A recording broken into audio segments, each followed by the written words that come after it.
Welcome back to Sports Talk ATL. I am Chase Earl, joined by Jake Gordon and Alex Lord.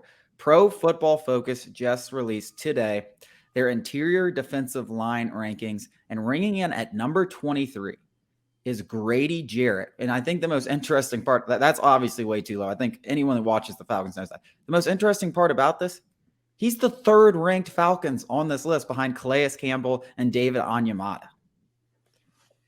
We could think of it as a positive, though. I mean, a couple years ago, we'd be begging for just one other Falcon on this list other than Grady Jarrett. Now we have three. I mean, listen, it's totally disrespectful to Grady Jarrett. You talk to anybody who studies the defensive line or just the line of scrimmage in general, and they have nothing but praise for Grady Jarrett. The guy's been a one-man wrecking crew in Atlanta for as long as I can remember. We haven't given this guy help in pretty much his entire career, and now he's got two other top 20 interior defenders on playing next to him. This might be a career year for Grady Jarrett, and then these rankings are going to look really silly.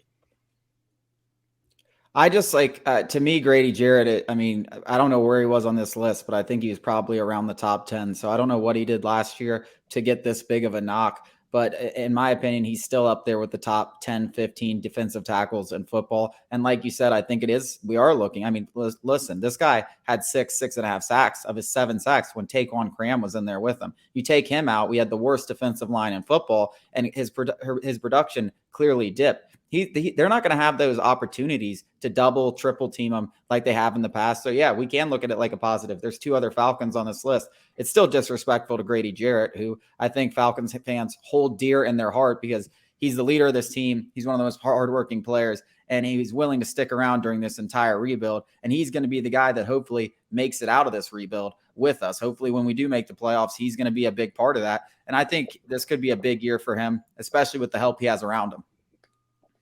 Yeah, I agree. And it's just their analysis to me that really doesn't make a lot of sense. It's been 3 seasons since we saw Jarrett really dominate for a stretch. I just don't think that's true. And then, and with his being 30 years old, great typo, it's fair to wonder if his best days are behind him. I just don't think that's true. And guess what they said about Calais Campbell? They said even though he's 36, he's still worse. It's like you gotta stay. The theme has to stay. You gotta be consistent. Yeah, I mean, PFF is great. They have all this kind of analysis. They cover it league wide, so it's interesting. It's gives a lot of content to guys like us to talk about it. But it is crazy. I mean, Derek Brown, that's crazy to have. He's the 11th best.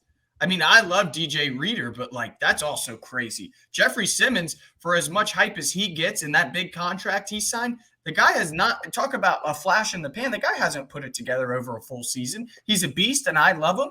But we're talking about guys who have just done it for a shorter amount of time. Listen, we're talking about Jordan Davis, who did not play much his rookie year ahead of him. And Jordan Davis might be a great pro and everything, but the guy just hasn't put it together like Grady Jarrett has done it for a decade. It's just wild. I mean, he had 270 snaps and 18 tackles. It doesn't make a lot of sense, but hey, maybe a fuel to the fire for Grady Jarrett. I think we've said this for a while that this could be an opportunity for him to have a career year, and I think he will with some talent around him for the first time. But that wraps up our show for tonight. Thank you guys for joining us, and we will be back tomorrow.